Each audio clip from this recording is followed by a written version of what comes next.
Dr. Tom Baker had been working on the research ship for so long that he barely remembered what solid ground felt like. 3 weeks of mapping the deepest part of the ocean, and most days felt the same, staring at computer screens, checking equipment, and listening to the endless hum of the ship's engines. But today was different. Today everything changed. It started when the sonar operator, a young guy named Derek, called out from his station. "Captain, we've got something weird down here." Tom walked over, expecting another false alarm. The ocean was full of strange formations and odd rock patterns. You got used to seeing strange things when you were working 5 miles below the surface. But when he looked at the screen, his stomach dropped. There was something down there that definitely wasn't supposed to be there. Something massive. Something metal. "Derek, run that scan again," Tom said, trying to keep his voice calm even though his mind was racing 100 miles an hour. The coordinates came back the same. Whatever this was, it wasn't moving. It wasn't a whale or a submarine or any kind of equipment they recognized. It looked like a ship. But not any ship Tom had ever seen in his entire career. He grabbed the radio and called for Dr. Amy Richardson, the team's chief geologist. She was probably in the lab on Deck 3, going through rock samples like she always did. Within minutes, she was standing next to him, her eyes going wide as she studied the sonar image. "That's definitely artificial," Amy said, her voice barely above a whisper. "Look at the edges. Those are too clean to be natural. And the composition? The metal readings are off the charts. We're talking about something massive down there, Tom. Way bigger than anything we brought with us." Tom felt his hands shaking slightly as he reached for the radio again. "All hands on deck. We need to get the deep water cameras down there now. I don't care if it takes all night." He looked at Amy. "How big are we talking? Based on these readings? At least as long as a container ship, maybe longer. Could be way bigger. We can't really tell from this angle." Amy was already pulling up more data, her fingers flying across the keyboard. "This doesn't make any sense, Tom. There's nothing in any of our surveys from previous expeditions. This just appeared on our radar." The next few hours were absolute chaos in the best possible way. The entire crew went into overdrive. Engineers checked and rechecked the deep water camera equipment. Scientists gathered in the main lab, comparing data and running tests to make absolutely sure they weren't looking at some kind of sensor malfunction. But no matter how many times they checked, the answer was always the same. Something was down there, something huge, and it was definitely not a natural formation. As night fell over the ocean, the first camera footage came through. Tom watched on the main monitor as the underwater lights illuminated something that made his breath catch in his throat. It was smooth, deliberately shaped.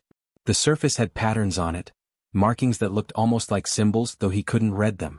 And the color was wrong for anything natural. It had this dark metallic shine that caught the light in a way that nothing in nature did. "Oh my God," someone whispered in the lab. Tom wasn't even sure who said it. The team worked straight through the night. They took hundreds of images, gathered samples, ran every test they could think of. By the time the sun came up over the horizon, painting the sky in shades of pink and orange, Tom knew they had stumbled onto something that would change everything. Not just for their team, not just for science, but for the entire world. He sat in his quarters as dawn broke, holding a cup of cold coffee he'd forgotten about hours ago. His hands were still shaking a little bit. Outside his window, the ocean stretched out in every direction, calm and beautiful, as if nothing extraordinary had just happened beneath its surface. Tom picked up the secure phone. He knew what he had to do. He knew that within hours, governments would get involved. The site would be locked down. Everything would get complicated and political and probably messy. But right now, in this moment before all that happened, he just wanted to sit with the incredible reality of what his team had discovered. They had found a ship. Not a modern human ship. Not anything that belonged to any nation on Earth. Something that had been down there for so long that nobody even knew it existed. Something that could only mean one thing: humans weren't alone, and they never had been. By the time he made that first call, the international crew was already gathering on the main deck, staring out at the ocean with expressions of pure wonder on their faces. The age of humanity in isolation was officially over. The underwater research station was cramped and cold, but nobody complained. Getting access to the alien ship was the opportunity of a lifetime, and everyone on the team knew it. Engineer Rick Thompson had been carefully working on the control panels for hours, taking his time, knowing that one wrong move could destroy thousands of years of information. His hands were steady as he reached for what looked like a power source, something made from a material that didn't match anything in Earth's periodic table. "Okay, I'm going to try activating this," Rick said into his communication headset. The rest of the team was watching from the main observation room on the surface, but they could see everything through the cameras mounted around the chamber. He pressed what he thought might be a switch and nothing happened. He tried again. Still nothing. Then very slowly something began to glow. It started with a faint blue light, almost like bioluminescence, the kind of glow you might see on deep-sea creatures. The light spread across the control panel, tracing lines and patterns that seemed to pulse with intention. Suddenly, the entire wall in front of Rick lit up, and holographic images started appearing in the air like they were projecting from some invisible source. Symbols floated in the darkness, each one glowing with that same eerie blue light. "Are you getting this?" Rick asked, his voice steady but filled with awe. "We're recording everything," Dr. Vincent Park replied from the surface station. "Don't touch anything else. Just document what you're seeing." Rick moved closer to the holographic display, and that's when things got really strange. The symbols started changing. They began to shift and rearrange themselves, almost like they were trying to communicate, trying to find a way to speak to someone who could understand them. Some of the symbols grew larger while others faded away. The whole thing had a rhythm to it like music without sound. Back at the surface facility, Dr. Nicole Foster was working with linguists, programmers, and historians, all trying to make sense of what they were seeing. She'd spent her entire career studying ancient languages, dead civilizations, forgotten alphabets. But nothing had prepared her for this. These weren't symbols created by humans. They weren't based on any writing system she'd ever encountered. Yet somehow, looking at them, she felt like she almost understood something. "There's a pattern," she said to Dr. Henry Chin, who was working beside her at the computer terminal. "Look at how these symbols repeat. There's structure here. Logic. This isn't random. Someone was trying to communicate something very specific." Henry nodded, his fingers moving across the keyboard, feeding the holographic data into translation algorithms. The computer started breaking things down, analyzing patterns, comparing structures. It took hours. The team worked without stopping, driven by the knowledge that they were potentially about to read a message from an alien civilization. Then gradually things started to become clear. Not perfect translations at first, but fragments. Words that almost made sense. Concepts that started to take shape. The more data they fed into the system, the better the translation became. And what they started reading made everyone in the room go very quiet. "They were watching us," Nicole whispered, reading the screen in front of her. Her face had gone pale. "All this time. They were watching us." The records were extensive, almost obsessive in their detail. The aliens had observations dating back thousands of years. They'd documented human civilizations at different points in history. They'd cataloged wars, treaties, inventions, cultural developments. Everything. It was like they'd been running a massive research project on humanity, taking notes on every move, every discovery, every mistake. But it got worse. Dr. Patrick Wells, a historian who joined the team, leaned over Nicole's shoulder and started reading aloud. "They evaluated our potential for space travel. They calculated our intelligence levels. They assessed our capacity for violence." His voice trailed off as he read more. "They decided we were too aggressive. Too fragmented. Too unreliable." "What does that mean?" someone asked from across the room. "They decided what?" Henry pulled up another section of the data, and his expression grew even more serious. "They didn't just observe. They made interventions. Look at this. There are records here of knowledge being given to ancient civilizations. Egypt, Mesopotamia, China, the Americas. All around the world. Different cultures, different time periods, but all getting the same kind of information delivered in slightly different ways. They were testing us," Nicole said, understanding dawning on her face. "They were giving humanity chances to prove we could be trusted with advanced knowledge. And according to this..." She didn't need to finish the sentence. The data was clear. Every time humans had received fragments of advanced knowledge, every time they'd gotten close to understanding something really important, something went wrong. Wars happened.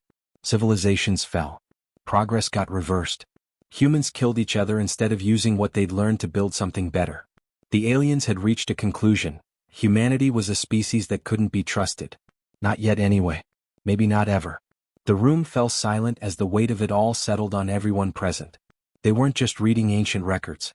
They were reading humanity's report card, and they'd gotten a failing grade.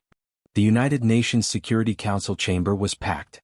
Every major world leader was there, along with scientists, historians, religious figures, and military advisors. The atmosphere was tense, almost electric. Nobody knew exactly what was about to be revealed, but everyone understood it would be big. They could feel it in the air.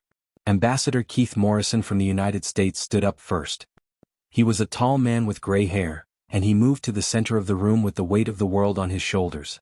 Behind him, screens flickered to life, showing the data that the research team had compiled over the past few weeks. Images of ancient civilizations appeared on the monitors. Egypt, the Indus Valley, the great cities of pre-Columbian America. Each image was accompanied by archaeological findings, ancient texts, stone carvings, and clay tablets. "What you're about to see will change how we understand our own history," Keith began, his voice carefully measured.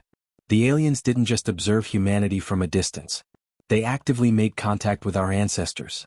Dr. Jennifer Walsh, the chief scientific advisor, stepped forward with a presentation that had taken months to prepare. She showed evidence of mathematical knowledge appearing suddenly in ancient Egypt that shouldn't have been possible at that time. She displayed astronomical charts from the Indus Valley civilization that were far too accurate for a culture without modern telescopes. She presented architectural plans from pre-Columbian sites that defied conventional understanding of engineering at that period. Each of these civilizations had a leap in knowledge, Jennifer explained. A moment where they suddenly understood things that wouldn't be rediscovered by modern science for thousands of years. In every case, we can now connect these leaps to the presence of these visitors. The room erupted. Leaders started talking over each other. Some were angry. Some were shocked. The Russian delegate demanded to know why this information had been hidden. The Chinese representative wanted to understand the military implications. Religious leaders from various faiths began discussing what this meant for their beliefs about creation and human origins. Dr. Raymond Cooper, an anthropologist who'd worked with the research team, stood up to present the most disturbing evidence. He was a stocky man with kind eyes, but his expression was grave as he activated a series of slides showing ancient artifacts that had been previously mysterious to scholars. "We found something remarkable," Raymond said. "When we compare the alien records to historical human development, there's a clear pattern. Every time human civilization was about to make a major technological breakthrough, something happened to stop it. Wars broke out. Natural disasters occurred. Political upheaval destroyed knowledge centers. It seemed random before. But now we understand it wasn't random at all." He showed images of the Library of Alexandria destroyed by fire. He showed the collapse of advanced civilizations that seemed to happen without logical explanation. He presented evidence of ancient texts describing visitors who came and left, bringing knowledge and then withdrawing it as if disappointed. "They were testing us," Raymond continued. "Think of it like a parent giving their child increasingly difficult lessons. But every time humanity started to pass the test, we failed in a different way. We created weapons instead of tools. We started wars instead of cooperation. We used knowledge to dominate each other rather than to lift each other up." Dr. Susan Martin, the UN's chief historian, took over the presentation with a detailed timeline showing how this pattern repeated across the globe. Independent civilizations on different continents, with no way to communicate with each other, all receiving similar knowledge at similar times. All failing in similar ways. "The aliens weren't randomly interfering," Susan explained to the stunned assembly. "They were systematically evaluating us. They would introduce a test, a piece of advanced knowledge. They would observe how we used it. And when we inevitably used it for conflict and domination instead of progress and cooperation, they would withdraw. They'd wait a few hundred years and try again with a different civilization." The implications were staggering. Human history, the entire narrative that everyone had grown up with, suddenly had a new layer. Every major achievement, every great civilization, every mysterious leap in human knowledge, it had all been carefully orchestrated by outside observers who were essentially grading humanity's ability to handle responsibility. "What this means," Susan said quietly, "is that we're not the masters of our own destiny. We never were. We've been subjects of a cosmic experiment for millennia." A profound silence fell over the chamber. Religious leaders struggled with the theological implications. Historians grappled with having to rewrite everything they thought they knew. World leaders understood the geopolitical ramifications. This knowledge could destabilize everything. The Chinese ambassador finally spoke, his voice steady. "The question isn't what they did. The question is, what do we do now? Do we accept that we've been deemed unworthy? Or do we prove them wrong?" It was a question nobody had a good answer for. But it was the question that would define humanity's future. The deepest chamber of the alien ship was a place no human was ever meant to see. The air felt different down here, colder somehow, even though the temperature readings said it was stable. Technician Greg Martinez had been trained for months to handle delicate alien technology, but nothing could have really prepared him for what he was about to do. His hands trembled slightly as he approached the central console, a massive structure that dominated the entire chamber. It was beautiful in a way that was hard to describe, smooth and organic-looking, covered in those same bioluminescent markings that seemed to glow from within. "I'm approaching the primary AI interface," Greg spoke into his headset, narrating every movement for the team monitoring him from above. He'd been told not to touch anything without explicit permission, but the lead scientist wanted him to do a visual inspection first. As he got closer, something changed. The markings on the console started to pulse faster and faster, as if responding to his presence. Then everything went bright. Alarms started blaring in the chamber. Greg jumped back, his heart pounding. But it wasn't an attack. It was activation. The entire central console came to life with a soft humming sound that seemed to resonate through the walls. The AI system, dormant for thousands of years, was waking up. "Something's happening," Greg called out, backing away from the console. "The system it's turning on." Within minutes, the best minds humanity had to offer were gathered in the main observation room.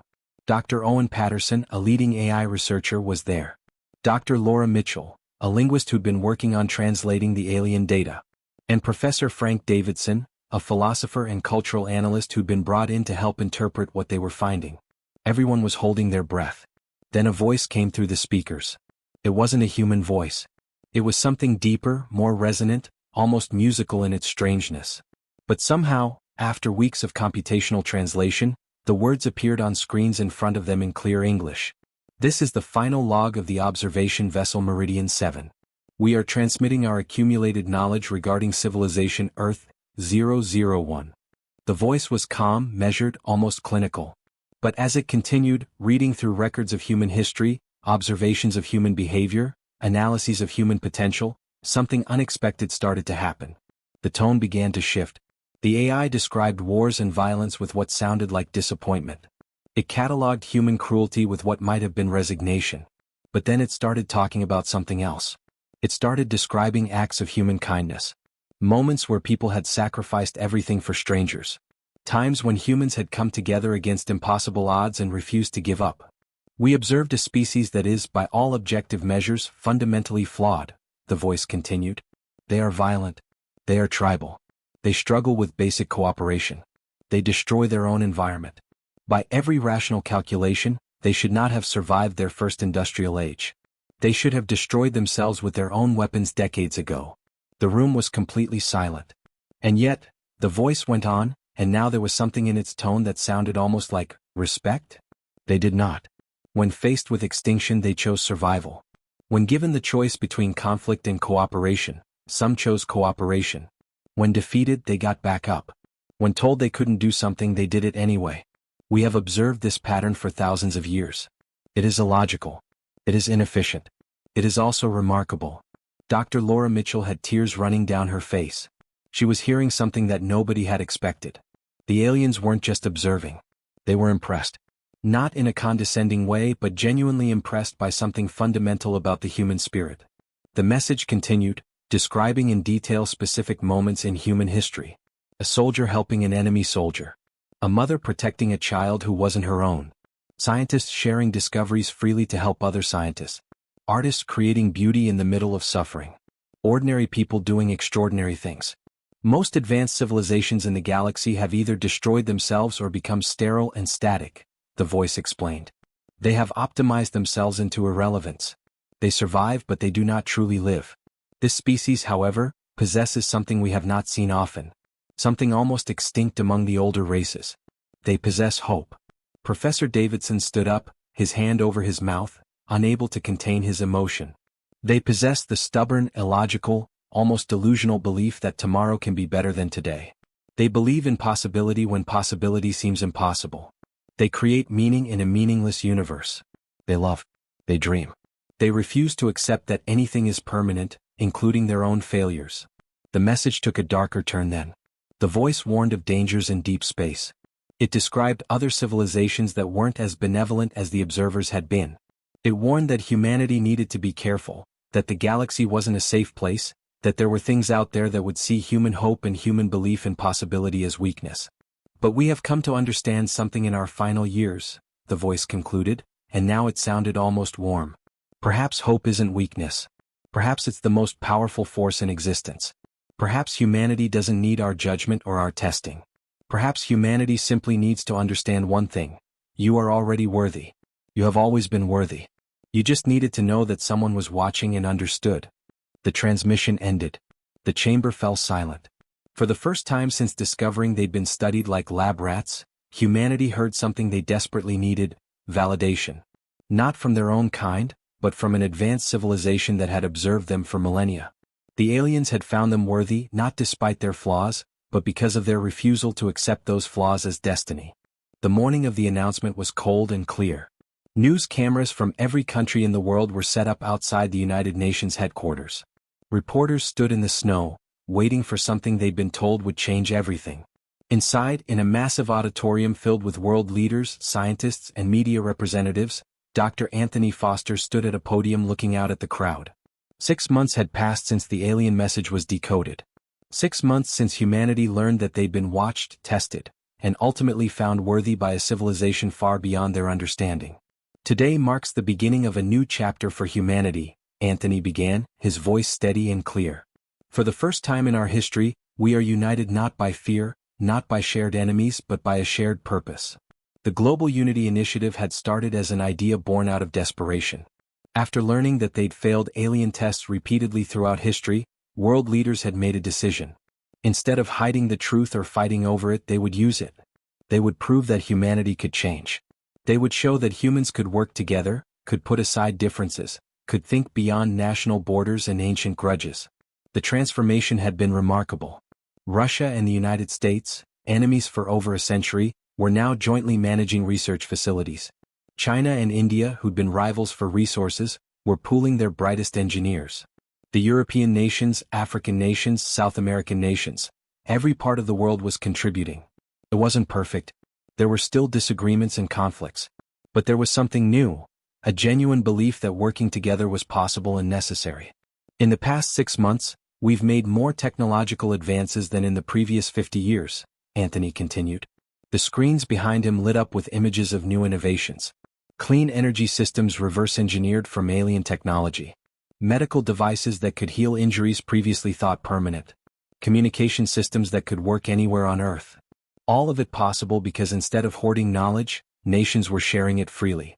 Commander Lisa Warren stood backstage, preparing for her own moment in the spotlight. She would be leading the first international deep space exploration program. For the first time, spacecraft bore the flag not of a single nation, but of the United Nations. The mission was simple: send a message to whoever was listening out there. Show them that humanity had heard their words. Show them that humanity was ready to join the wider universe, not as subjects being tested, but as equals with something valuable to contribute. In a secure underground facility hidden beneath the Swiss Alps, engineer Dr. Wallace Chen was working on the final preparations of humanity's response message. He sat in front of a massive computer screen, looking at words that would soon travel across the cosmos. The message had taken weeks to compose. Every nation had contributed. Every culture had added their voice. It wasn't a political statement or a military declaration. It was something simpler and more powerful. It was humanity introducing itself. The message began with images. Pictures of Earth, beautiful and fragile. Images of human achievement. The pyramids, the Great Wall, the paintings and caves from thousands of years ago. But it also showed human suffering, human mistakes, human pain. It was honest in a way that was almost brave. Humans weren't hiding who they were or pretending to be better than they were. Then came the words. They were written in multiple languages, translated into the mathematical language the aliens had used, expressed in ways that any technological civilization could understand. The message said, "We know you've been watching us. We know you tested us and found us wanting. But we want you to know that we've changed. Not because you demanded it, but because we chose to. We looked at ourselves through your eyes and decided we wanted to be better. Not perfect, but better." The message talked about the discovery of the alien ship and what it meant. It talked about how humans had finally understood that they were capable of working together. It talked about hope, that same quality the aliens said was so rare in the universe. And it ended with an invitation: we're ready to learn from you. We're ready to take our place in the wider universe. But not as your subjects or your students. As your neighbors. as your friends. At exactly noon Greenwich Mean Time, the transmission began. From dishes positioned all over the Earth, the message launched into space. It traveled at the speed of light, carrying humanity's voice outward into the cosmos. In observatories and space centers around the world, people stopped what they were doing to watch. Some prayed.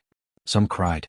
Some simply stood in silence, understanding the magnitude of what was happening. For the first time in human history, Earth was no longer alone and isolated. For the first time humanity had spoken to the universe as a united voice. Dr. Wallace Chin watched the transmission counter climb. 1% complete. 5%. 10%. When it reached 100% he sat back in his chair and took a deep breath. There was no going back now. The message was out there, traveling through the void of space, carrying humanity's hopes and dreams and determination to prove themselves. The age of humanity being passive observers of their own history was over. The tests that aliens had imposed were done. Now humanity had set its own test, and they would pass it or fail it on their own terms. Whatever came next, whatever the universe held, humans would face it together. They had learned the most important lesson, that unity wasn't something imposed from outside. It came from within, born from the desire to be better, to prove to themselves and to the watching stars that they deserved a place among them. The future was unknown. But for the first time in thousands of years, humanity was ready to meet it,